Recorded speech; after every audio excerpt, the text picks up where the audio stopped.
ذکر حق علی۔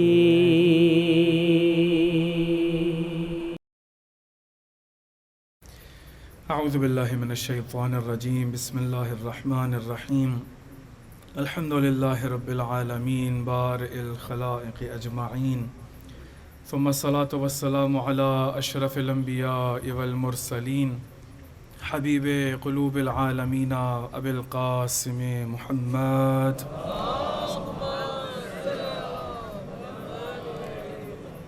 وعلى آلہ الطیبین الطاہرین المعصومین المظلومین، لا سیما بقیت اللہ فی الارضین، روحی و ارواح العالمین لتراب مختمہ الفدا۔ اما بعد، فقد قال اللہ تبارک و تعالی فی کتابہ المجید و فرقانہ الحمید، بسم اللہ الرحمن الرحیم، الحمد للہ رب العالمین الرحمن الرحیم مالک یوم الدین، ایاک نعبد و ایاک نستعین، اہدنا الصراط المستقیم، صراط الذین انعمت علیہم غیر المغضوب علیہم ولا الضالین۔ صدق اللہ العلی العظیم۔ بلند آواز سے درود پڑھیں محمد وآل محمد۔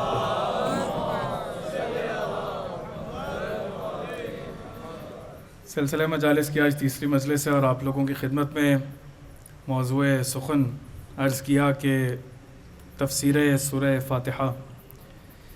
چاہتے یہ ہے کہ سورہ فاتحہ کو سمجھتے ہوئے اپنی نمازوں کو بہتر کیا جا سکے۔ چاہتے ہیں کہ اس کلام پاک کی گہرائیوں کو سمجھتے ہوئے جب اس کو پڑھا جائے تو ایسی دقت کے ساتھ پڑھا جائے کہ خداوند عالم اپنے بندے کو اپنے قریب کر لے۔ آپ کی خدمت میں عرض کیا بغیر کسی تمہید کے کہ بسم اللہ الرحمن الرحیم سہارا ہے اللہ کے نام کا کہ جو رحمان اور رحیم ہے۔ الحمد للہ رب العالمین، تمام کی تمام حمد ہے اس بے عیب خدا کے لیے کہ جو عالمین کا رب ہے۔ عالمین کا رب ہے اس لیے رحمان ہے، اور وہی کہ جو عمل کو دیکھ کر رحمت کو نازل کرتا ہے اس لیے رحیم ہے۔ مالک یوم الدین، وہ دین کے دن کا مالک ہے، وہ یوم جزا کا مالک ہے۔ آپ کی خدمت میں عرض کیا کہ مالکیت اصلی و حقیقی پروردگار کی ذات کے لیے ہے۔ صرف خداوند عالم ہے کہ جو مالک حقیقی ہے، باقی تمام کی مالکیت اعتباری ہے، یعنی خداوند عالم نے عطا کی ہے۔ اس مالکیت سے انسان صرف حق تصرف رکھتا ہے اتنی دیر کے لیے کہ جتنی دیر کے لیے پروردگار نے مالک بنایا ہے۔ بس مالکیت باقی تمام ما سوی اللہ کی اعتباری ہے۔ خداوند عالم ہے کہ جو مالک حقیقی ہے۔ کل یہاں تک آپ کی خدمت میں عرض کیا۔ بات کو آگے بڑھاتے ہیں کہ اگلی آیت میں خداوند عالم فرماتا ہے ایاک نعبد، ہم فقط اور فقط تیری ہی عبادت کرتے ہیں۔ یہ فقط اور فقط کا معنی کہاں سے لیا؟ یہ میں نے ایاک سے لیا ہے۔ ایاک چونکہ مقدم کیا فعل پر، پس یہ معنی دے گا کہ فقط اور فقط تیری ہی عبادت کرتے ہیں۔ نعبدو کا نہیں ہے، پروردگارہ ہم تیری عبادت کرتے ہیں ایسا نہیں کہا۔ خداوند عالم کہتا ہے ایاک نعبدو، کہ فقط اور فقط تیری ہی عبادت کرتے ہیں۔ اس کا مطلب یہ ٹھہرا کہ خداوند عالم نے اس کلام میں مقصد حیات انسان کو ذکر کیا۔ خداوند عالم نے کہا کہ دیکھو تمہیں میں نے خلق کیا ہے اپنی عبادت کے لیے۔ ایسے ہی کہا جاتا ہے سورہ ذاریات کی آیت وما خلقت الجن والانس الا لیعبدون، کہ میں نے جن اور انس کو خلق نہیں کیا مگر اپنی عبادت کے لیے۔ ایسا ہی ذکر کیا جاتا ہے۔ یہ ترجمہ کچھ شاید درست نہ ہو۔ خداوند عالم نے انسان کو عابد بننے کے لیے خلق نہیں کیا بلکہ عبد بننے کے لیے خلق کیا ہے۔ خداوند عالم نے انسان کو عبادت کے لیے خلق نہیں کیا بلکہ بندگی کے لیے خلق کیا ہے۔ اگر ہم یہ کہیں کہ پروردگار نے انسان کو عابد بننے کے لیے خلق کیا ہے تو پتہ یہ چلے گا کہ جتنی دیر کے لیے وہ محو عبادت ہے اتنی دیر کے لیے عابد ہے۔ جیسے ہی نماز ترک کر کے چلا گیا پس اس کا اور خدا کا رابطہ منقطع ہو گیا۔ لیکن پروردگار نے ایسے عبد کو اس کائنات میں بھیجا ہے کہ وہ سو بھی رہا ہو تو پروردگار عبادت کو شمار کر رہا ہوتا ہے۔ بھئی اگر وہ محو خواب ہے، وہ اگر سو بھی رہا ہے تو اس کے باوجود خداوند عالم اس کو عبادت شمار کر رہا۔ اس کا مطلب یہ ٹھہرا کہ خداوند عالم نے انسان کو عابد بننے کے لیے خلق نہیں کیا کہ عابد بن جاؤ، تم عبادت کرتے چلے جاؤ، تم اس دنیا میں نے تمہیں بھیجا تاکہ 1 مہینے کے روزے رکھ لو، تاکہ 5 نمازیں پڑھ لو، میں نے تمہیں اس لیے بھیجا کہ 1 دفعہ حج کر لو، میں نے اس لیے بھیجا کہ زکوٰۃ دے دو، میں نے اس لیے بھیجا کہ خمس دے دو، میں نے اس لیے بھیجا کہ امر بالمعروف کرو۔ پس جتنی دیر امر بالمعروف کر رہا ہے محو عبادت، جیسے ہی امر بالمعروف کرنا اس نے ختم کیا اب کیا آیا عبادت نہیں۔ اس کا مطلب یہ ہے کہ خداوند عالم نے عبادت عابد بننے کے لیے نہیں بلکہ عبد بننے کے لیے بھیجا ہے۔ اسی وجہ سے آپ غور کریے کہ جہاں پر بھی رسول خدا کا تعارف کرایا جاتا ہے تو کہتے ہیں سبحان الذی اسریٰ بعبدہ، پاک ہے وہ ذات کہ جو رات کو اپنے بندے کو لے گئی۔ اگر یہاں پر عابد کا لفظ استعمال ہوتا تو کہا جاتا کہ ہاں ہمارے پاس مقصد حیات بندگی نہیں ہے بلکہ عابد ہونا ہے، عبادت کرنا ہے۔ اشہد ان لا الہ الا اللہ وحدہ لا شریک لہ واشہد ان محمدا عبدہ ورسولہ۔ بس خداوند عالم نے جہاں پر بھی رسول خدا کا بھی اگر تعارف کرایا ہے تو وہاں پر عبد کے ساتھ کرایا ہے۔ اس کا مطلب یہ ٹھہرا کہ انسان صرف نماز کے وقت بندگی نہیں کرتا بلکہ جہاں جہاں پر بھی ذکر ہوتا چلا جائے گا بندگی ہوتی چلی جائے گی۔ جہاں جہاں پر بھی انسان خداوند عالم کا ذکر کرتا چلا جائے گا، تسبیح کرتا چلا جائے گا، پروردگار کے ان تمام بتائے ہوئے اصولوں کے مطابق زندگی گزارتا چلا جائے گا، وہی بندگی، وہ ہے عبادت۔ لیکن سوال یہ ہے کہ عبادت کہتے کسے؟ یعنی کیا آیا یہ جو میں نے نماز پڑھی ہے یہ عبادت ہے؟ کیا آیا یہ جو میں نے روزہ رکھا عبادت ہے؟ کیا آیا یہ جو میں نے حج کیا عبادت ہے؟ عبادت کہتے کسے؟ عبادت کی تعریف کیا ہے؟ بلکہ اس سے پہلے بھی مقدمتاً ایک سوال کرتا ہوں، توجہ سے سنیے کہ ہم لوگ جب کوئی بھی اس کائنات کے اندر عمل کو انجام دیتے ہیں، کوئی بھی عمل انجام دیتے ہیں تو وہ عمل عبادی بنتا کیسے؟ میں کوئی بھی عمل انجام دوں وہ عمل عبادی کیسے بنے گا؟ خداوند عالم نے انسان کے تمام اعمال کو 5 قسم کے حکم عطا کیے۔ ہمارے پاس شریعت میں چھٹا حکم نہیں ہے۔ شریعت میں خداوند عالم نے انسان کے تمام اعمال کو 5 قسم کے حکم عطا کیے۔ کہا کہ یہ جو تم نے کام کیا ہے یہ یا واجب ہے، یہ جو تم نے کام کیا مستحب ہے، یہ جو تم نے کام کیا حرام ہے، یہ جو تم نے کام کیا مکروہ ہے، یہ جو تم نے کام کیا مباح ہے۔ چھٹا حکم نہیں ہے ہمارے پاس شریعت۔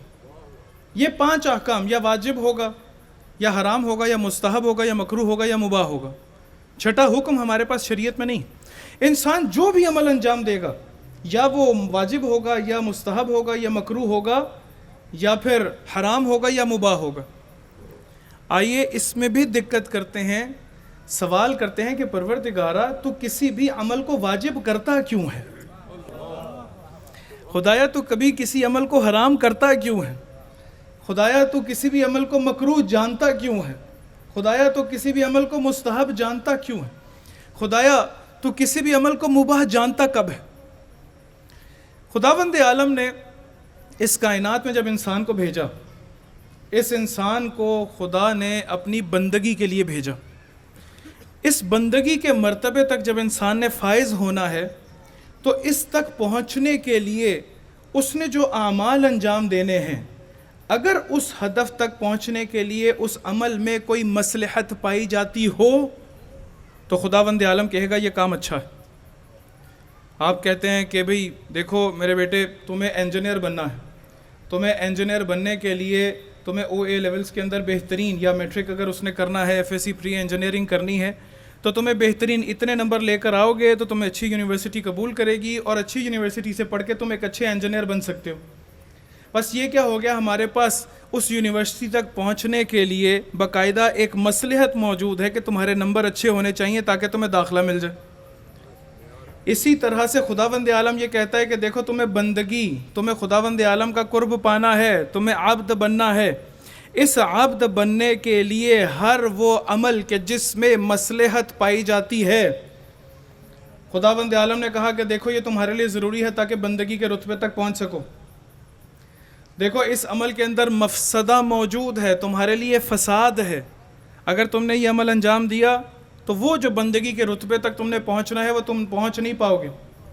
جتنے بھی عمل ہیں، جتنے بھی احکام ہیں، خداوند عالم نے کہا یا مصلحت کے تحت ہیں یا پھر مفسدے کے تحت، یا اس کے اندر کوئی مصلحت موجود ہے یا پھر مفسدہ موجود ہے۔ خداوند عالم نے دیکھا کہ نماز کے اندر انسان کے لیے مصلحت موجود ہے، خداوند عالم نے اس مصلحت سے اس قدر ارادہ کرنے کے بعد اتنی محبت کی اس فعل کے ساتھ، محبت شدید ہوئی، پروردگار نے اس کو واجب کر دی۔ مصلحت ہے، خداوند عالم نے ارادہ کیا، ارادہ کرنے کے بعد اس سے محبت کی، محبت اگر شدت اختیار کر گئی تو خدا نے کہا یہ تم پر واجب۔ اگر محبت شدت اختیار نہ کرے تو وہ عمل مستحب۔ اگر اس میں فساد ہے، خداوند عالم نے ارادہ کیا کہ مجھے اس سے نفرت ہے، میں اس کو پسند نہیں کرتا، اگر یہ نفرت شدید ہو گئی خدا نے کہا حرام۔ اگر وہ نفرت شدید نہ ہو تو مکروہ۔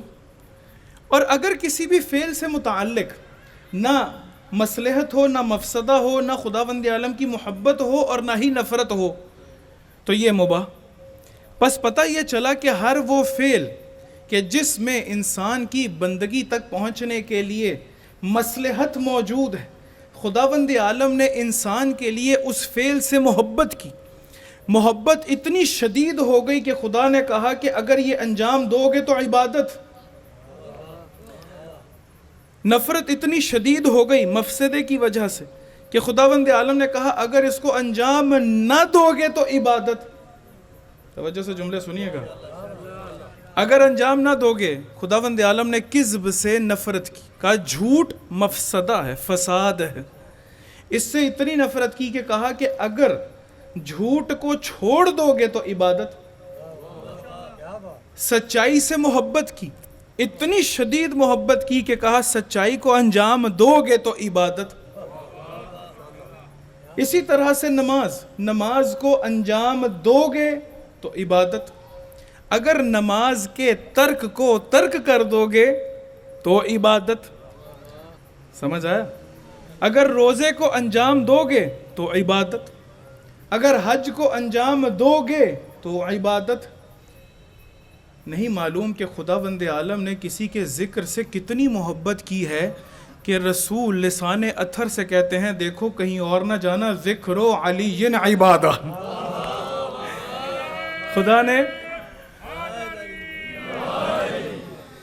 خداوند عالم نے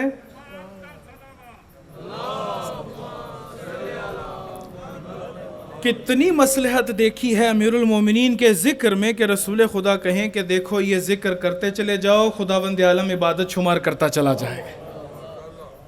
تم امیر المومنین کے ذکر میں خداوند عالم نے کتنی مصلحت دیکھی ہے، کس قدر خداوند عالم نے ترک ذکر علی کے اندر مفسدہ دیکھا ہے کہ کہا کہ اگر علی کا ذکر نہیں کرو گے تو فساد میں پڑو گے، علی کا ذکر کرتے چلے جاؤ، عابد بنتے چلے جاؤ۔ خداوند عالم آپ کی بندگی کو لکھتا چلا جائے گا۔ بس پتہ یہ چلا کہ اہل بیت کے ذکر میں اس قدر خداوند عالم نے مصلحت لکھی ہے، اتنی مصلحت خداوند عالم نے دیکھی ہے کہ جیسے جیسے انسان یہ ذکر کرتا چلا جاتا ہے پروردگار اس کی بندگی کو شمار کرتا چلا جاتا ہے۔ ابھی جب ہمیں یہ پتہ چل گیا کہ بھئی یہ عبادت جو ہے اس کا تعلق جب احکام کے ساتھ ہوگا تو یہ تابع ہے کس کے؟ مصلحت اور مفسدہ کے۔ اگر مصلحت ہے تو خداوند عالم نے کہا کہ اس کو انجام دو، اگر مفسدہ ہے تو خداوند عالم نے کہا کہ اس کو انجام نہ دو ابھی سوال کس وقت مجھے پتہ چلے گا کہ یہ جو میں عمل کرنے لگا ہوں یہ عمل عبادی ہے یا نہیں؟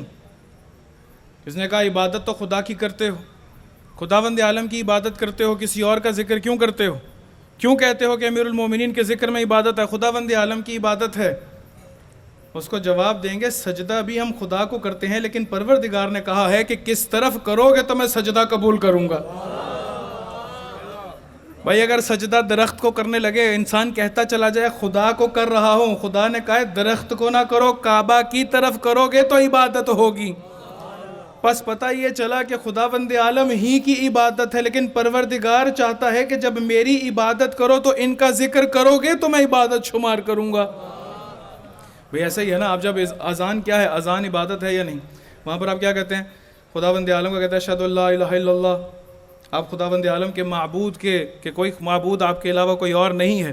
وہیں پر آپ دوسرا کیا کہتے ہیں؟ اشہدو ان محمدن رسول اللہ، وہیں پر کہ میں گواہی دیتا ہوں اس چیز کی کہ رسول خدا جو ہے وہ اللہ تعالیٰ کے نبی ہیں، محمد جو ہے وہ رسول خدا کے، وہیں پر امیر المومنین کی ولایت کا اقرار ہے۔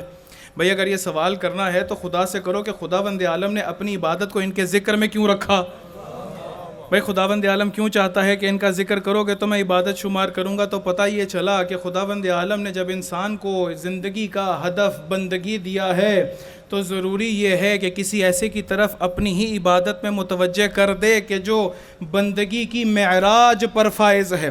جیسے جیسے ان کا ذکر کرتے چلے جائیں گے انسان بندگی کو سمجھتا چلا جائے گا، اب جیسے جیسے یہ کرتے چلے جائیں گے خداوند عالم بندگی شمار کرتا چلا جائے گا۔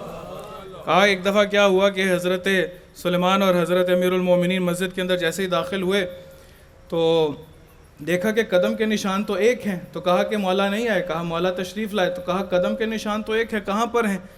تو کہا قدم کے نشان ایک ہی ہوں گے، چونکہ جہاں پر میرے مولا قدم رکھتے تھے وہیں پر میں قدم رکھتا تھا، جہاں پر وہیں پر میں قدم رکھتا تھا۔ اب اگر کوئی آ کر کہے کہ رسول خدا بار بار اس کو سلیمان کو اتنی زیادہ محبت کیوں، یہ فارسی ہے، رسول خدا کہتے ہیں اس کو فارسی نہ کہو بلکہ یہ محمدی ہے۔ اور اچھا یہاں سے بھی بڑھ کر آگے کہا کہ اس کو بلکہ محمدی کہا، سلیمانو منا اہل البیت، یہ کوئی اور نہیں بلکہ ہم اہل بیت میں سے ہیں۔ جتنی بندگی بڑھتی چلی جاتی ہے اہل بیت اس بندگی کے نتیجے میں اپنے قریب کر کے اپنا غلام بناتے چلے جاتے ہیں۔ کس قدر خداوند عالم نے ان کو عظمت عطا کی۔ حضرت جابر ابن عبداللہ انصاری کہ جو ایک عظیم صحابی ہیں رسول خدا کے، عظیم صحابی، کہتے ہیں ایک دفعہ رسول خدا کے پاس گئے کہ ما رأیک فی عمار، اے رسول خدا آپ کی عمار کے بارے میں کیا رائے ہے؟ تو کہتے ہیں عمار و منا اہل البیت، عمار ہم اہل بیت میں سے۔ اے رسول خدا ما رأیک فی مقداد، امام علیہ السلام رسول خدا کہتے ہیں مقداد منا اہل البیت، مقداد ہم اہل بیت میں سے۔ کہا ما رأیک فی سلیمان، کہا ہوا منا اہل البیت ہوا بحر العلم، وہ ہم اہل بیت میں سے ہے، وہ علم کا سمندر ہے۔ حضرت جابر کہتے ہیں کہ اے رسول خدا کیا آپ مجھے اجازت دیتے ہیں کہ میں جاؤں اور جا کر حضرت سلیمان و مقداد و عمار کو بتا کر آؤں کہ آپ نے اتنی بڑی ان کے لیے کہہ لیجئے کہ منصب رکھا ہے کہ کہا منا اہل البیت۔ حضرت جابر جیسے ہی رسول خدا سے اذن لے کے جانے لگے تو حضرت جابر کو رسول خدا نے کہا اے جابر رکو، تم بھی سنتے جاؤ، اے جابر تم منا اہل البیت، تم بھی ہم اہل بیت میں سے۔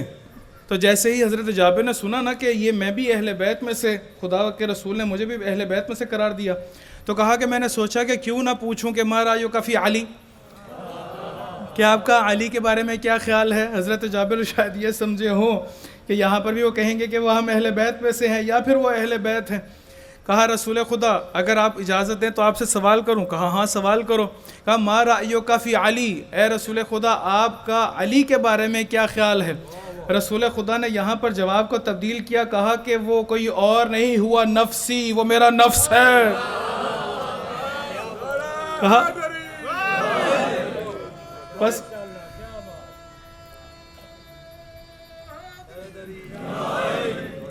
کہا وہ میرا نفس ہے، ہوا نفسی۔ اب جیسے یہ سنا، وہ روایت کے الفاظ ہے کہ یہاں پر کیف محسوس کیا حضرت جابر نے، جب کیف محسوس کیا تو ساتھی کہتے ہیں ما رأیک فی الحسن والحسین، اے رسول خدا آپ کا حسن و حسین کے بارے میں کیا خیال ہے؟ کہا ہما سیدہ شباب اہل الجنہ، وہ کوئی اور نہیں جنت کے جوانوں کے سردار ہیں. خدا جنت میں جس کو بھی داخل کرے گا جوان بنا کے کرے گا. اور تمام جوانوں کے کہا کہ ما رأیک فی فاطمہ، اے رسول خدا آپ کا حضرت زہرا سلام اللہ علیہا کے بارے میں کیا رائے ہے؟ تو آپ کا اپنے لخت جگر کے بارے میں کیا رائے ہے؟ تو کہتے ہیں ہیا بضعۃ منی، وہ کوئی اور نہیں بلکہ رسالت کے جگر کا ٹکڑا ہے. بس اگر کسی نے بندگی دیکھنی ہے تو کہیں اور نہ چلا جائے، کہیں بھٹکتا نہ جائے. جب کہا ایاک نعبد، پروردگارہ صرف تیری ہی عبادت کرتے ہیں. خداوند عالم نے کہا کہ اگر میری عبادت کرنی ہے تو ویسے کرو جیسے میں کہتا ہوں. انسان نے کہا نہیں، کسی انسان نے کہا نہیں میں تو ویسے عبادت نہیں کروں گا کہ جیسے آپ کہتے ہیں. اسی لیے کسی نے کہا نا، آج ہی ایک جملہ کہہ رہا تھا، آپ لوگوں کے گوش گزار کر دیتا ہوں. ایک دفعہ درود پڑھے محمد والے محمد. ایک دفعہ دلی میں ایک دفعہ ایک کانفرنس ہوئی. اس کانفرنس میں مصرع یہ تھا جس کے اوپر سب نے آ کر خطاب کرنا تھا کہ اگر حسین نہ ہوتے تو کیا ہوتا، اگر حسین نہ ہوتے تو کیا ہوتا. سارے اہل سنت کے اور مختلف مکاتب فکر کے علماء کو وہاں پر بلایا گیا اور بلانے کے بعد کہا کہ آپ نے اس عنوان کے اوپر خطاب کرنا، اگر حسین نہ ہوتے تو کیا ہوتا. اب سارے علماء آ رہے ہیں ایک ایک کر کے اسی مصرے کو لے کر، اسی عنوان کو لے کر خطاب کر رہے ہیں. جب اسی عنوان کو لے کر خطاب کر رہے ہیں تو اتنا زیادہ طویل خطاب ہوتا چلا گیا کہ ظہر کی نماز کا وقت ہو گیا. علامہ نکن علی اللہ مقامہ الشریف وہ بھی وہاں پر موجود تھے، انہوں نے بھی خطاب کرنا تھا، ابھی ان کے خطاب کا وقت نہیں رہا. جب ان کے خطاب کا وقت نہیں رہا تو وہ جو اسٹیج سیکرٹری تھا اس نے کہا علامہ صاحب سے، آیت اللہ صاحب سے علی اللہ مقامہ الشریف، انہوں نے کہا کہ اب آپ کے لیے تو وقت نہیں رہا، ابھی 1 منٹ رہ گیا ظہر کی نماز کے لیے، تو اب 1 منٹ میں تو آپ خطاب نہیں کر سکیں گے، تو آپ کو تو زیادہ وقت چاہیے ہے. اور مصرع بھی ہمارے پاس، یعنی یہ جملہ بھی ہمارے پاس کافی لمبا ہے کہ اگر حسین نہ ہوتے تو کیا ہوتا. تو یہ کافی لمبا ہے، 1 منٹ رہ گیا تو ہم آپ سے عذر خواہی کرتے ہیں، معذرت طلب کرتے ہیں. ابھی سارے ظہر کی نماز کے لیے جائیں گے تو سیر حاصل گفتگو تو ہو گئی جتنی سیر حاصل گفتگو ہونی تھی. بہت سارے علماء نے آ کر اس کے بارے میں کہنا شروع کیا. تو علامہ نکن نے کہا کہ نہیں، میں چاہوں گا کہ اس کے اوپر چاہے 1 منٹ ہی کیوں نہ ہو، 1 منٹ کا خطاب ضرور کروں. تو کہا کہ اچھا ابھی دیکھ لیجئے کہ 1 منٹ کے بعد ظہر کی اذان کا وقت ہو جائے گا. کہا ہاں 1 منٹ سے زیادہ میں وقت نہیں لوں گا، 1 منٹ ہی کے اندر اپنا خطاب مکمل کروں گا. علامہ نکن کو دعوت دی گئی اور کہا گیا کہ 1 منٹ خطاب کے لیے علامہ نکن تشریف لاتے ہیں. وہ جیسے ہی مائک پر گئے انہوں نے جا کر کہا کہ اگر حسین نہ ہوتے تو کیا ہوتا. بہت سیر حاصل گفتگو ہوئی، بہت سارے علماء یہاں پر تشریف لائے، انہوں نے بہت اچھی گفتگو کی امام حسین علیہ الصلوۃ والسلام کے بارے میں اور بہت زیادہ ان کی عقیدت، اپنی عقیدت کا اظہار کیا ان کے ساتھ.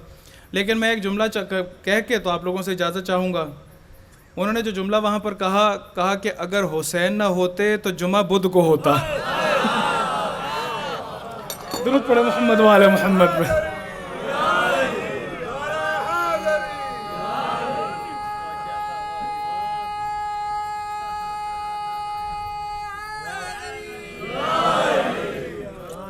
تو اصل بندگی جب انسان دیکھتا ہے کہ اس کو عبادت کرنی کیسے ہے، اگر حسین نہ ہوتے تو بندگی نہ ہوتی. خداوند عالم نے کیوں اپنے ذکر میں ان کے ذکر کو رکھا ہے. خداوند عالم نے کیوں اذان ہو ان کا ذکر، اقامت ہو ان کا ذکر، اگر تشہد ہو ان کا ذکر، اگر دعا ہو ان کا ذکر، اگر کوئی عبادت ہو ان کے ذکر کے بغیر ہو تو وہ صرف چکر ہی رہ جاتا ہے، طواف نہیں بنتا. اگر تو پتہ یہ چلا کہ انسان کے لیے خداوند عالم نے ایسی ذوات کا انتخاب کیا ہے کہ جس کے نتیجے میں انسان ان کو دیکھتا چلا جائے تو بندگی کے راستے خداوند عالم کھولتا چلا جاتا ہے. انسان ان کے ساتھ ایسا پیوست ہوتا چلا جائے تو خداوند عالم بندگی کے راستوں کو کھولتا چلا جاتا ہے. اسی لیے کہا زینوا مجالسکم بذکر علی ابن ابی طالب، کہ اگر تم دیکھو اپنی مجالس کو زینت عطا کرنا چاہتے تو کسی اور کے ذکر سے زینت عطا نہیں ہوگی. اگر چاہتے ہو کہ خود کو مزین کر لو تو آؤ اور آ کر مل کے علی کا ذکر کرو کہ خداوند عالم اس کو مزین کر دے گا.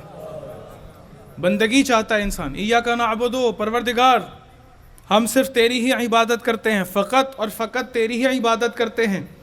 اور عبادت بھی ویسی ہی کرتے ہیں جیسے تو چاہتا ہے۔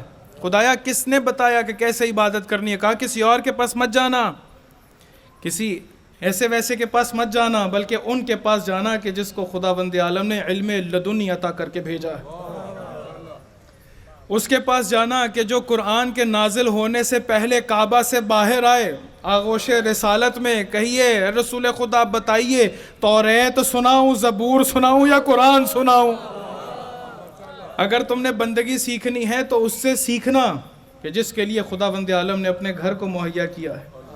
اگر تم نے بندگی سیکھنی ہے تو ان سے سیکھنا کہ جن کو خداوند عالم نے بندگی کے منصب پر نہیں بلکہ مرتبے پر، اعلیٰ ترین مرتبے پر خلق کیا ہے کہ اس سے بڑھ کر بندگی کا مرتبہ کوئی اور نہیں ہے۔ سوال میں کب سمجھوں گا؟ چونکہ عمل عبادی قصد قربت کے ساتھ ہے۔ میں نے کہا کہ 2 رکعت نماز پڑھتا ہوں فجر کی واجب قربتاً اللہ۔ جتنے بھی انسان اس کائنات میں عمل انجام دیتا ہے وہ سب کے سب عمل عبادی ہو سکتے ہیں۔ عمل عبادی سے مراد یعنی عبادت ہو سکتے ہیں۔ عبادت یعنی انسان کو بندگی تک پہنچا سکتے ہیں، انسان کو عبد بنا سکتے ہیں۔ میں کس طرح سے سمجھوں کہ یہ جو میں نے عمل انجام دیا ہے آیا یہ عمل عبادی ہے یا عمل عبادی نہیں ہے؟ بھائی مجھے یہ تو پتہ چل گیا کہ میرے جتنے بھی اعمال ہیں ان کے ساتھ 5 حکم آ کر متصل ہو رہے، واجب ہے، حرام ہے، مستحب، مکروہ یا مباح ہے۔ یہ 5 حکم، چھٹا حکم ہمارے پاس شریعت میں نہیں ہے، احکام تکلیفیہ جس کو کہا جاتا۔ مجھے کیسے پتہ چلے کہ یہ جو میں نے عمل انجام دیا ہے یہ اس کے اندر قصد قربت ہے؟ یہ آیا عمل عبادی بن سکا یا عمل عبادی نہ بن سکا؟ آپ غور کریے کہ انسان جس بھی عمل کے ساتھ قصد قربت لگا دے گا وہ عمل عبادی بن جائے گا۔ میں صف اعضاء پر آتا ہوں، خدایا تو چاہتا ہے کہ میں ذکر حسین سن کے اپنی پاکیزگی کا بندوبست کروں، اسی لیے خدایا تیری قربت کی خاطر ذکر سید الشہداء کو سنا ہے۔ خدایا تیری قربت کی خاطر اپنے والدین کی طرف مسکرا کے دیکھا ہے۔ خدایا تیری قربت کی خاطر حلال رزق کو کمانے کے لیے محنت کی ہے۔ خدایا تیری قربت کی خاطر اپنی اولاد کی بہترین تربیت کی ہے۔ خدایا تیری قربت کی خاطر یہ جو سیلاب زدگان ہیں ان کی مدد کی۔ خدایا تیری قربت کی خاطر کسی کے لیے دعا کی۔ خدایا تیری قربت کی خاطر کسی یتیم کا سہارا بنا۔ خدایا تیری قربت کی خاطر کسی بیمار کی تیمارداری کی۔ خدایا تیری قربت کی خاطر کسی کی مدد کی۔ خدایا تیری قربت، جتنے انسان اعمال انجام دیتا چلا جائے، ضروری نہیں کہ صرف نماز میں کہے 2 رکعت نماز فجر کی واجب قربتاً اللہ، جتنے بھی انسان اس دنیا میں اعمال کو انجام دیتا ہے اگر اس کے اندر قصد قربت کرتا چلا جائے خداوند عالم اس کو عبادت شمار کرتا ہے۔ ہر عمل، میں نے کسی کی مدد کی، خدایا تیری قربت کی خاطر۔ یہاں پر سوال یہ پیدا ہوتا ہے کہ یہ جو میں مسلسل کہتا چلا جا رہا ہوں کہ خدایا تیری قربت کی خاطر، تیرے قریب ہونے کے لیے میں نے اگر کسی کی مدد کی ہے تو میرا تو ہاتھ خدا تک نہیں پہنچا۔ خداوند عالم مادی تو ہے نہیں، پروردگار ایسا تو نہیں ہے کہ کوئی کہتا ہوگا کہ پروردگار کا بدن ہے، لیکن ہم اس کو، ہمارا عقیدہ یہ ہے کہ وہ لامحدود ہے۔ جیسی توحید آپ کے پاس ہے کسی کے پاس نہیں۔ اس کے اندر خداوند عالم کہیں پر بھی اپنی پنڈلی کو کسی جہنم میں نہیں ڈالتا۔ اس میں آپ کے پاس جو بھی سوال ہے وہ ذات اس کا جواب دیتی ہے کہ جس کو خداوند عالم نے اپنی معرفت کے ساتھ خلق کیا ہے۔ کہ جب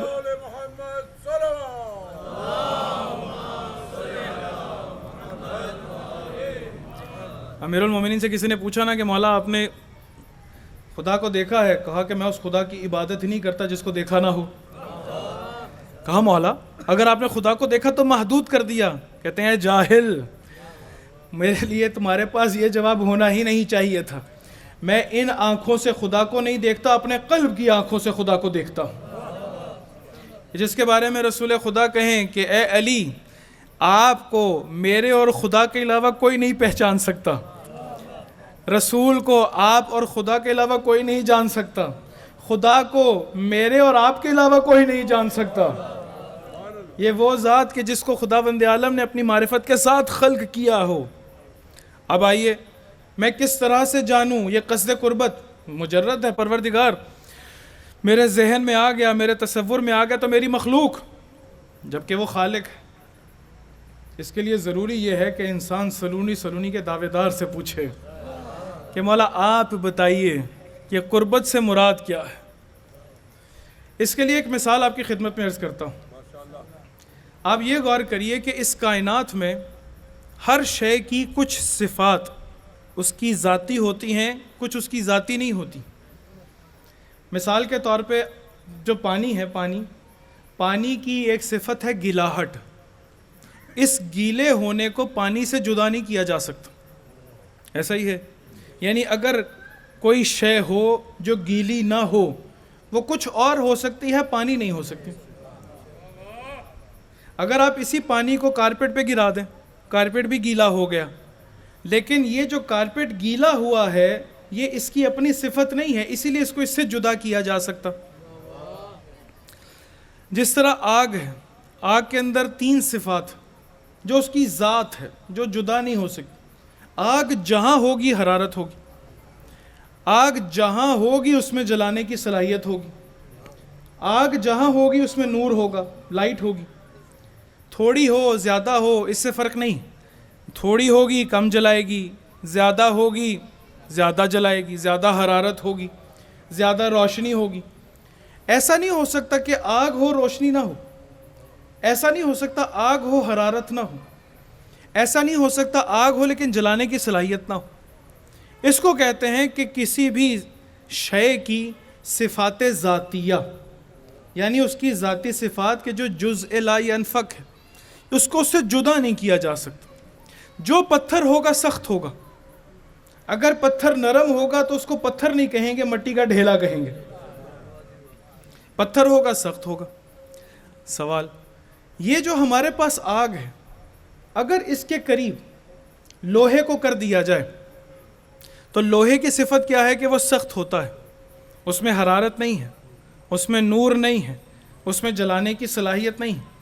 لیکن اگر اسی لوہے کو آگ کے قریب کر دیں، یہ آگ کے جیسے ہی تھوڑا سا قریب ہوگا یہ بھی گرم ہو جائے گا۔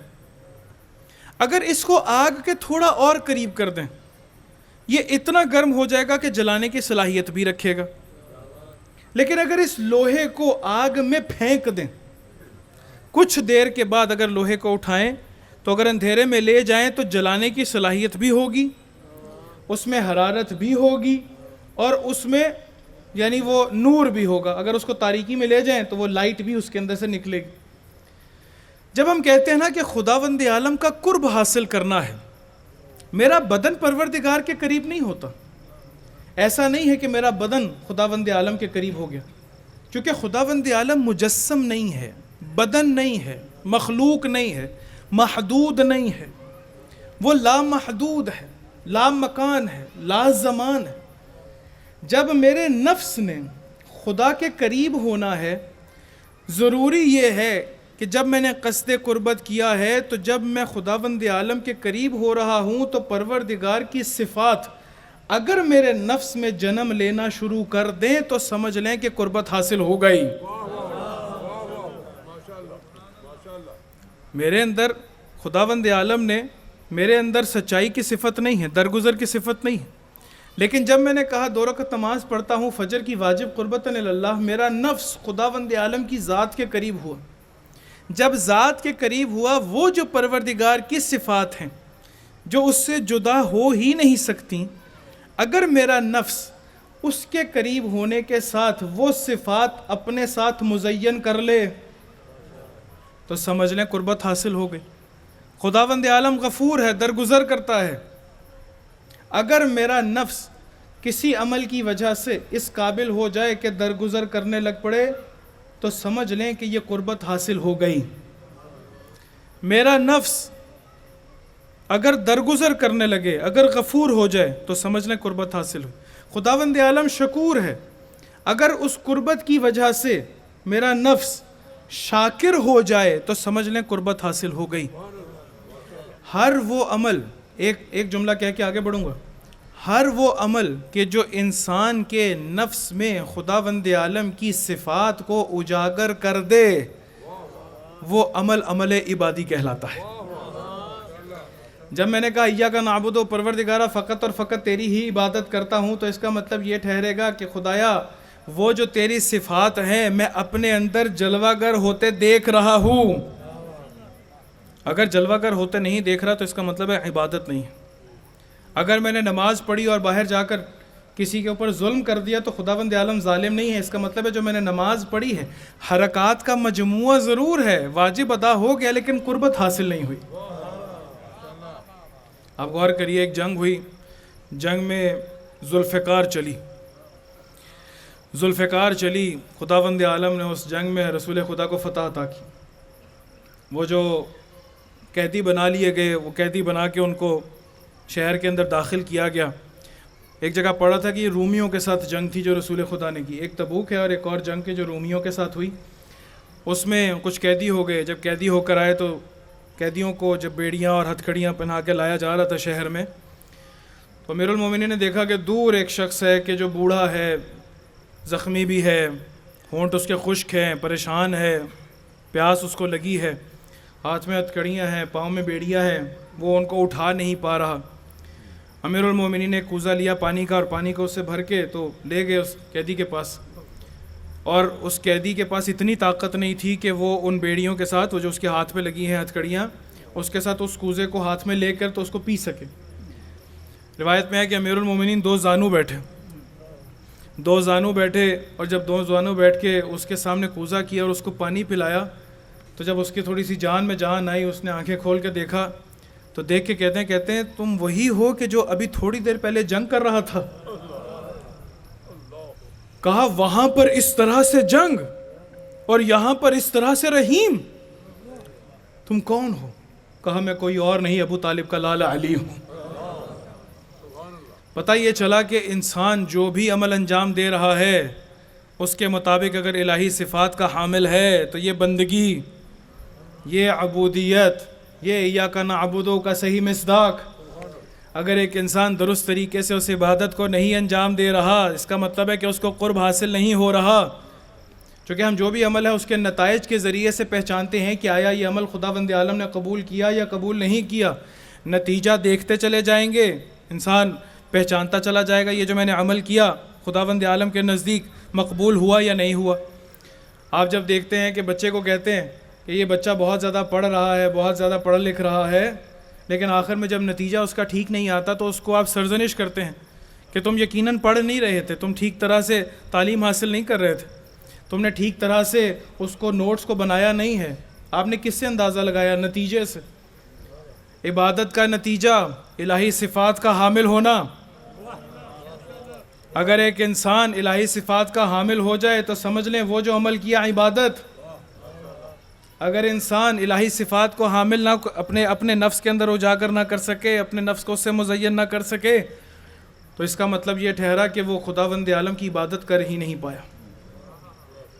آپ اس کائنات میں نظر دوڑا کر دیکھ لیجئے، نظر دوڑا کے دیکھ لیجئے، جہاں پر بھی آپ کو درگزر دکھائی دے گا آپ کو اہل بیت کا چاہنے والا دکھائی دے گا. آپ کو جہاں پر بھی کوئی متقی دکھائی دے گا وہ امام المتقین کا ماننے والا دکھائی دے گا. جہاں پر بھی آپ کو کوئی وحدت کی لڑی کے اندر بلانے والا دکھائی دے گا آپ کو کوئی اور نہیں، علی کا غلام دکھائی دے گا. آپ کو جہاں پر بھی کوئی شجاعت کا درس دینے والا دکھائی دے گا کہ ظلم کے مقابلے میں کھڑے ہوتے کیسے ہیں، آپ کو کوئی اور نہیں، امام حسین کا غلام دکھائی دے گا. خداوند عالم نے ان کو پھر کیسی کیسی ولایتیں عطا کی، پروردگار نے ان کو کیسی کیسی قدرتیں عطا کی، اسی غلامی کی وجہ سے، اسی عبادت کی وجہ سے. حضرت قمبر امیر المومنین کے ایک بڑے غلام، یعنی ہم تو صحابی کہتے، غلامی ان کو شاید بہتر لگے کہ صحابی نہ کہو، ہمیں ان کا غلام کہو، وہ شاید ہم سے زیادہ راضی ہو جائیں اگر ہم لوگ یہ کہیں. تو ایک قافلہ آیا آ کر امیر المومنین کے گھر پہ، تو آ کے کہتا ہے کہ بھئی حضرت قمبر کو دیکھا کہ باہر کھڑے ہیں، تو قافلہ آیا کہ حضرت قمبر سے کہتا ہے کہ جائیے امیر المومنین کو بلا کر لائیے اور ہمیں ان سے کام ہے۔ تو حضرت قمبر اندر گئے تو دیکھا کہ امیر المومنین محو خواب ہے، آرام فرما رہے ہیں، استراحت فرما رہے ہیں۔ امام علیہ السلام کی استراحت بھی بغیر کسی اس مقصد کے نہیں ہے، وہ مولا کہ جو یہ کہتا ہو کہ نہ کبھی کسی سورج نے طلوع ہوتے ہوئے علی کو دیکھا کہ سوئے ہیں اور نہ ہی کبھی ستاروں نے دیکھا، وہ کہ جو خداوند عالم کی عبادت میں محو ہمیشہ مشغول ہے۔ جب گئے دیکھا کہ امیر المومنین استراحت فرما رہے ہیں، واپس آیا، کہا کہ جاؤ ابھی میرے مولا استراحت فرما رہے۔ وہ کچھ دیر کے بعد دوبارہ سے آئے، آ کر کہتے ہیں قمبر جائیے ہمیں امیر المومنین سے کام ہے، دیکھیے ہمیں ان سے ملاقات کرنی۔ حضرت قمبر اندر تشریف لے گئے، دیکھا کہ ابھی بھی مولا محو استراحت ہیں، آرام فرما رہے ہیں۔ تیسری دفعہ جب دوبارہ آئے تو کہا کہ تمہیں کام کیا ہے؟ کہا کہ ہم لوگ بحری سفر کے لیے جا رہے ہیں، چاہتے ہیں کہ امیر المومنین سے ایک تعویذ لے لیں تاکہ ہم لوگ بحری سفر میں اس کی موجوں سے، ان تمام لہروں سے محفوظ رہ سکیں۔ ہم لوگ چاہتے ہیں مولا ہم لوگوں کو ایک رکے پہ کچھ لکھ کر دے دیں تاکہ ہم لوگ اس بھنور میں پھنسے نہ۔ حضرت قمبر اندر گئے، اندر جا کر ایک چمڑے پہ، کاغذ پہ، جب بھی اس وقت جس پہ بھی لکھا جاتا تھا وہ لا کے ان کو تھما دیا۔ انہوں نے لیا اور وہ وہاں سے چل پڑے۔ جب وہاں سے چل پڑے، بحری سفر شروع کیا تو آہستہ آہستہ لہریں ذرا بلند ہونا شروع ہوئیں، تو ایک دوسرے کو تسلی دینے لگے کہ پریشان ہونے کی ضرورت نہیں، مولا کا تعویذ ہمارے پاس ہے، بھائی ہمیں پریشان ہونے کی ضرورت نہیں ہے۔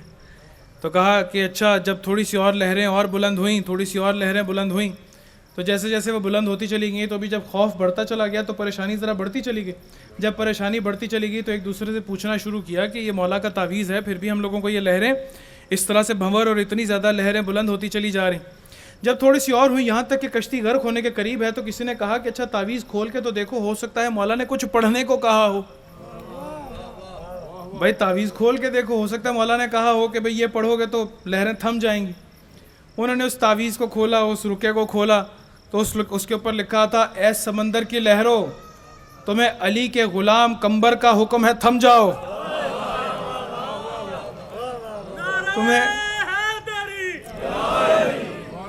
تمہیں علی کے غلام قمبر کا حکم ہے، تھم جاؤ۔ کہا کہ یہ کیا کیا؟ یہ تو قمبر نے ہمیں اپنا رکا لکھ کے دے دیا، ہم تو مولا سے تعویذ لینے گئے تھے، یہ تو قمبر نے ہمیں تھما دیا۔ تو جیسے یہ دیکھا، کہا کہ ابھی تو ہم غرق ہوں گے، انہوں نے تعویذ اٹھا کے جب پھینکا ہے، وہ تعویذ سمندر کی لہر کے ساتھ جا کے لگنا تھا کہ لہریں تھم گئیں۔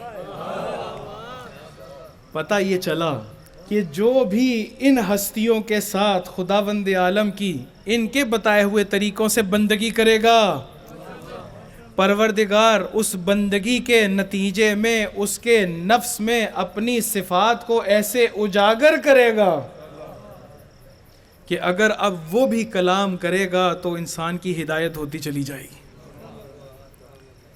کس طرح سے اہل بیت کے جیسے جیسے جو قریب ہوتا چلا گیا، اہل بیت نے اتنی طاقت سے نواز دیا کہ وہ میسے میں تمار ہوں تو ایسی شجاعت کہ آج تک ان کا نام لیا جائے۔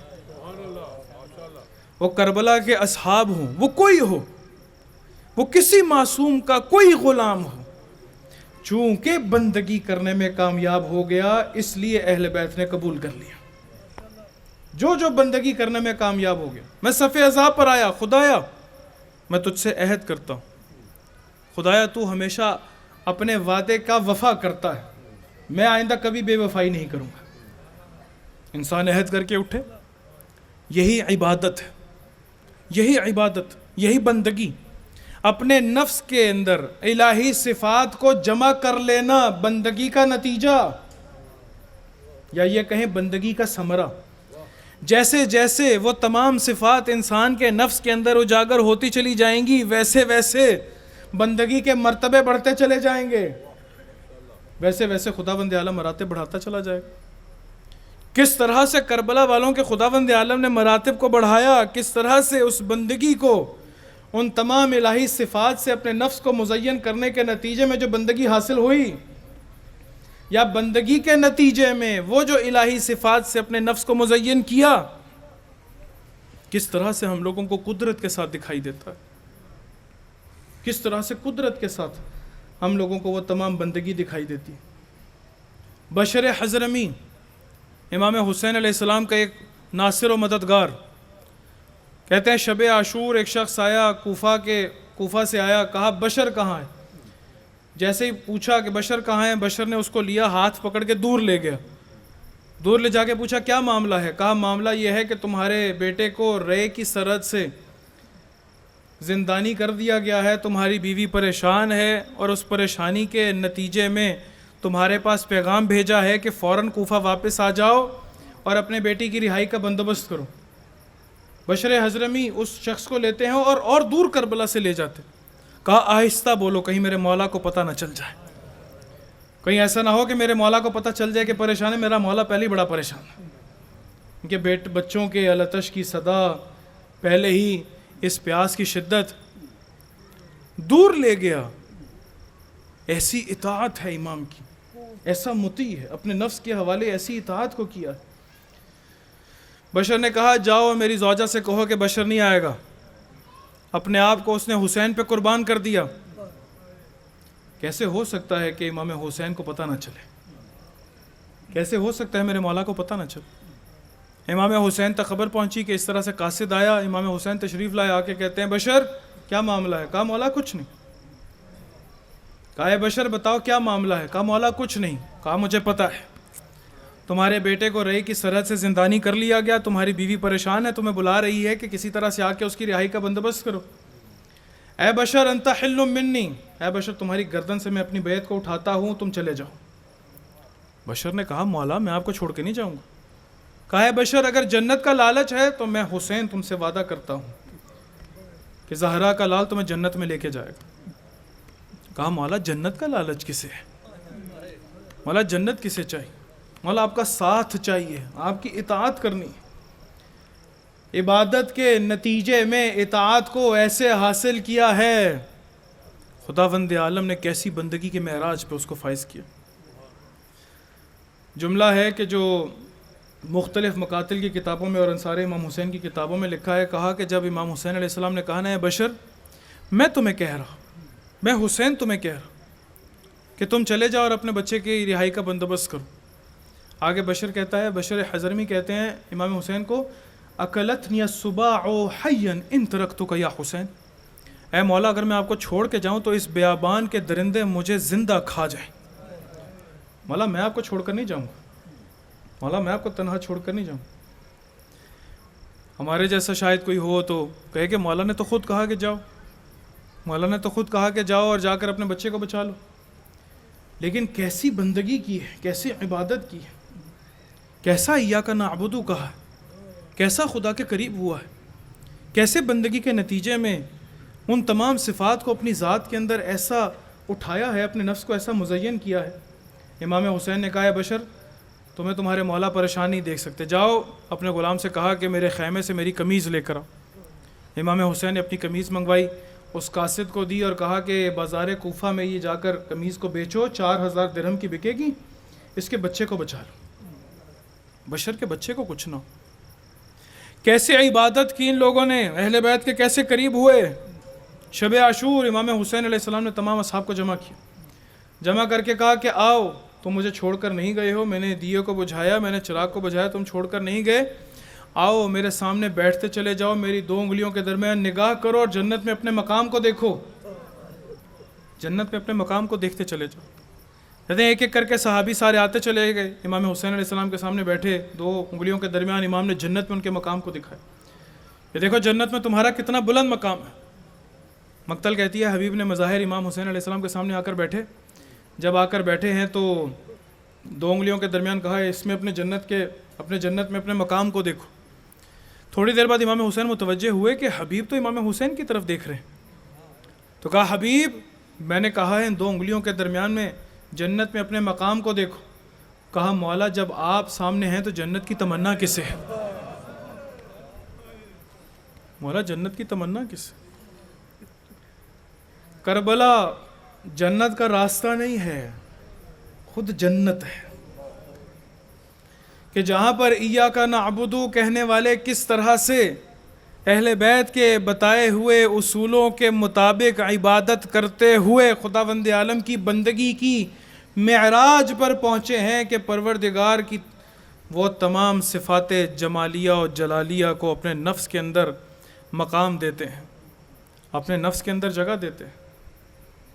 کس قدر خداوند عالم کے ان تمام صفات کو، پروردگارہ تو غفور ہے میں درگزر کروں گا، خدایا تو شکور ہے میں بھی شکر کروں گا، پروردگارہ تو علیم ہے خدایا میں بھی علم حاصل کروں. تمام ان صفات کو اپنے اندر اجاگر کرتے چلے جائیں. یہی بندگی ہے، یہی ایاک نعبد ہے. اہل بیت کا دامن پکڑ لیجئے اور اہل بیت کے دامن پکڑ کے ویسے عبادت کریے کہ جس طرح سے خداوند عالم چاہتا ہے. آئیے خداوند عالم کو واسطہ دیتے ہیں. آج 3 سفر ہے نا عزیزوں، 3 سفر منسوب ہے امام حسین کی اس بیٹی کی شہادت سے کہ جس کو امام حسین نے تہجد میں خدا سے مانگا ہے. پروردگارہ مجھے ایک ایسی بیٹی عطا کر کہ جو میرے دل کا سکون ہو. پروردگارہ مجھے ایک ایسی بیٹی عطا کر کہ جو میرے سینے پہ سونے کی عادی ہو، جس کو حسین بہت محبت کرے. شب عاشور ایک دفعہ مولا عباس جب خیموں کا پہرا دے رہے تھے نا، خیموں کا پہرا دے رہے تھے تو ایک آہٹ سی محسوس ہوئی تو پوچھا کون ہے؟ امام حسین نے آواز دی عباس آپ کے آقا آپ کے مولا حسین ہے. کہا مولا آپ یہاں پر کیا کر رہے ہیں؟ کہا اے عباس کل جب ہمیں سب کو قتل کر دیا جائے گا نا، جب خیموں کو آگ لگا دی جائے گی، میری بیٹی سکینہ اس خیموں کے آگ لگنے کے بعد اس بیابان میں بھاگے گی. میں حسین کربلا سے کانٹوں کو چن رہا ہوں، کہیں ایسا نہ ہو کہ میری بیٹی کے پاؤں میں کوئی کانٹا چبھ جائے. میں قربان جاؤں میرے آقا میرے مولا، آپ کی وہ بیٹی کس طرح سے پکارتی ہے. جب خیمے سے باہر نکلی ہوگی تو یاد کیا ہوگا کہ کس طرح سے بابا نے محبت کی تھی حمیدہ کو، مسلم کی بیٹی کو. ابھی کوئی آئے گا میں یتیم ہوئی ہوں، کوئی میرے سر پہ ہاتھ رکھے گا، کوئی مجھ سے محبت کا اظہار کرے گا. میرے بابا جب میں خیمے سے باہر آئی ہوں تو شمر نے تماچے مارے، میرے بابا میرے کانوں کو زخمی کر دیا گیا، میرے دامن کو آگ لگا دی گئی. یہ حسین کی لاڈلی بابا کہتی مقتل تک پہنچی. عزیزو جب اس قافلے کو گنج شہیدہ سے گزارا گیا، کوفہ میں داخل کیا گیا نا، تو ایک دفعہ کوفہ میں ندا دی گئی کہ آؤ دیکھو کہ قیدیوں کا تماشا کسی نے کرنا ہے تو آ جاؤ. ایک لٹا ہوا قافلہ آیا ہے. روایت کہتی ہے کہ ایک خاتون ہے کہ جو اپنے گھر میں قرآن کی تلاوت کر رہی ہے، اس کے پاس اس کی کنیز آئی، آ کر کہتی ہے کہ باہر کچھ قیدی آئے ہیں، سارے کوفہ والے اس کے تماشے کے لیے باہر آئے ہیں، اے بی بی آئیے آپ بھی ان قیدیوں کا تماشا کریے. تو وہ بی بی جب قرآن کے اندر بہوے قراءت ہے، وہ کہتے میری آقا زادی زینب نے منع کیا ہے کہ قیدیوں کا تماشا نہیں کیا کرتے. تو وہ کنیز کہتی ہے بی بی ان کے ساتھ چھوٹے چھوٹے بچے بھی ہیں، اے بی بی وہ بڑے پیاسے لگ رہے ہیں، اے بی بی وہ بڑے بھوکے لگ رہے ہیں، اے بی بی نوکے نیزہ پہ کچھ ایسے سر ہیں جن کی پیشانی سے نور برس رہا ہے. جیسے ہی سنا نا اس بی بی نے قرآن کو بند کیا، کوزوں کے اندر پانی بھرا، کچھ کھجوروں کو لے کر باہر آئی ہے. ایک چھوٹی سی بچی کے پاس آئی، آ کر کہا بچی تو پیاسی لگتی ہے، بچی تو بھوکی لگتی ہے، یہ تھوڑی سی کھجوریں لے لے. چھوٹی سی بچی کہتی ہے دیکھو ہم سادات ہیں، اگر یہ کھجوریں صدقے کی ہیں تو ہم پر جائز نہیں ہے. کہا یہ صدقہ نہیں ہے. جیسے ہی بچی ایک کھجور اٹھانے لگی نا، اپنے دہن کے قریب لائی تو بی بی کہتی ہے بڑی مظلومہ لگتی ہے، میری آقا زادی زینب نے کہا ہے کہ پروردگار قیدیوں کی دعا کو رد نہیں کرتا. اس سے پہلے کہ کھجور کھائے میری 3 دعائیں ہیں اگر تو مانگ سکے. بی بی نے چھوٹے چھوٹے ہاتھوں کو اٹھایا، کہا ہے بول تیری پہلی دعا کیا ہے؟ اے ام حبیبہ پہلی دعا کیا ہے؟ کہا پہلی دعا یہ ہے کہ بی بی دعا کرو جیسے تو یتیم ہوئی ہے کوئی یتیم نہ ہو. بی بی نے دعا کی، پیچھے مڑ کے دیکھا، پھوپھی جان کی طرف دیکھا، جناب ثانیہ زہرا نے آمین کہا. کہا میری دوسری دعا یہ ہے جیسے تو اسیر ہوئی ایسے کوئی اسیر نہ ہو. اپنے ہاتھوں کو بلند کیا پروردگار جیسے تو نے ہمیں اسیر کیا ہے کسی کو اسیر مت کرنا. کہا تیسری دعا یہ ہے میرے مولا حسین سفر میں ہے دعا کر کوفہ خیریت سے پہنچ جائے. جناب ثانی زہرا نے بالوں کو ہٹایا. اے ام حبیبہ تو نے پہچانا نہیں ہے نوکے نیزہ پہ بلند سر کسی اور کا نہیں تیرے آقا حسین. اجرکم اللہ اجرکم اللہ. عزیز و ایک راوی ہے منہال امام سجاد کے پاس آیا. کہا مولا بتائیے سب سے زیادہ مصیبت کہاں پڑی ہے. کہا سب سے زیادہ مصیبت الشام الشام الشام شام پہ. کہا مولا شہادت تو آپ کا ورثہ ہے. امام سجاد کہتے ہیں منہال تو نے میرے ساتھ عدالت نہیں کی انصاف نہیں کیا. شہادت ہمارا ورثہ ہے لیکن سید زادیوں کا بے مکرہ و بے چادر شرابیوں کے دربار میں آنا ہمارا ورثہ نہیں. کہا مولا بتائیے سب سے سخت وقت کیا تھا. امام نے کچھ سخت وقت بتائے. کہا ایک سخت وقت ایسا تھا کہ ہم ایک ایسے زندان میں رکھا تھا کہ جس کی چھت نہیں تھی. صبح جب ہوتی تھی پرندے کچھ جا رہے ہوتے تھے تو میری بہن سکینہ مجھ سے سوال کرتی تھی بھیا یہ سب پرندے کہاں جا رہے ہیں. میں جواب دیتا تھا یہ سب دانہ چگرے جا رہے ہیں. جب شام ہوتی تھی تو پوچھتی تھی بابو بھیا پرندے کہاں جا رہے ہیں. میں جواب دیتا تھا اے میری بہن یہ اپنے گھروں کو جا رہے ہیں. وہ مجھ سے کہتی تھی بھیا ہم گھر کب جائیں گے. میں کہتا تھا بہن گھر جا کے کیا کریں گے. کہا میں اپنے رسول خدا کو شکایت لگاؤں گی آپ کی امت نے میرے منہ پہ تماچے مارے. اے رسول خدا آپ کی امت نے میرے کانوں کو زخمی کیا. اے رسول خدا آپ کی امت نے میرے دامن کو آگ لگائی ہے. اے بی بی روتی رہتی تھی. یزید نے کہا کون ہے کیا چاہتی ہے. کہا بچی ہے اپنے بابا کا سر چاہتی ہے. کہا ان سروں کو واپس کر دیا جائے. ایک دفعہ زندان کا دروازہ کھلا سروں کو لایا گیا. سب سے پہلے ایک چھوٹے سے سر کو لایا گیا. ایک بی بی نے چھوٹے سے سر کو اپنی ابا میں لیا. ہائے میرا اصغر. ایک تشت میں سر کو لایا گیا کپڑا ہٹایا گیا. جیسے ہی سر کو اٹھایا بی بی نے اپنے سر اپنی گود میں لیا. جیسے ہی امام حسین کے سر کو لیا اپنے غم بھول گئی. اے میرے بابا آپ کی پیشانی کس نے توڑی ہے. اے بابا آپ کی آنکھوں میں وہ خون کیوں ہے. اے بابا کتنے ظلم سے آپ کے گلے کو کاٹا گیا ہے. اے بی بی نے گریہ کرنا شروع کیا. آواز ختم ہوئی. مولا سجاد نے بلند آواز سے کہا انا للہ و انا الیہ راجعون. آئے جناب سکینہ کو زندان کے سپرد کر. سکینہ بی بی تمہارے غلام حاضر ہیں. سکینہ بی بی تمہارے غلام